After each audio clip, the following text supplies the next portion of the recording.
Sometimes it's the little conveniences in life that we never think about. How did they come about?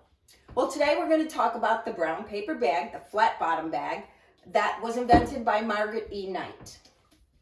So, Margaret was born on the East Coast in Maine in 1838, and she was not a little girl who liked frilly dresses or dolls or anything like that.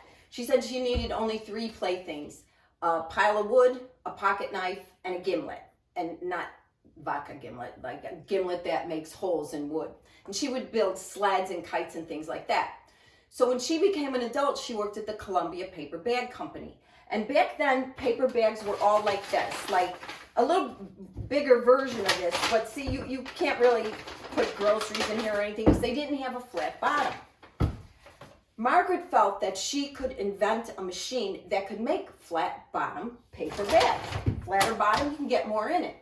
Now, they had already been invented, but they were only cut by hand, and they were really expensive and not accessible to the general public. So every day after her shift at the Columbia Paper Bag Company, Margaret would go home at night and she would draw and draw and draw. She didn't have an engineering or drafting degree. She just had a really good idea that she believed in. So once she had it all on paper, then she built a working wooden model. Once the working wooden model was functioning, she took it to work and to a machinist that she trusted, and they secretly worked on building a metal model that would function because she couldn't file for the patent until she had the actual metal model working. So during their breaks, lunches, after work, they would secretly work on building this metal model of a flat bottom paper bag machine. So once they got all that done, Margaret filed for her patent.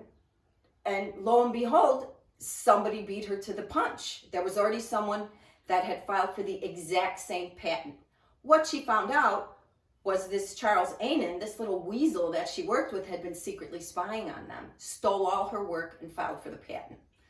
Now, here's the amazing thing about Margaret. Aside from a ton of other things, she was actually considered one of the greatest female inventors of the 19th century. She invented tons of other stuff. Look her up. But anyway, she fought for herself. Now remember, this is like 1870. Women didn't have the right to vote. They weren't allowed to travel alone. They weren't allowed to do anything. But she hired a lawyer at $100 a day in 1870.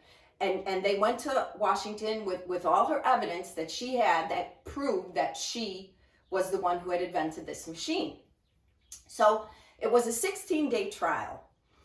And after her lawyer presented all the evidence, and they did have some people, friends, that came forward for her and testified that she had been working on this for a long time. At the end, the judge asked Margaret, "All right, you tell me why I should award you the patent, why you're the rightful owner of this." And so she showed him everything, how she got the idea, all her drawings, everything like that. And then when he asked Charles why he should award him the patent, that he was the rightful owner, Charles' only defense was because Margaret is a woman, and a woman is not smart enough to have invented such a complicated machine.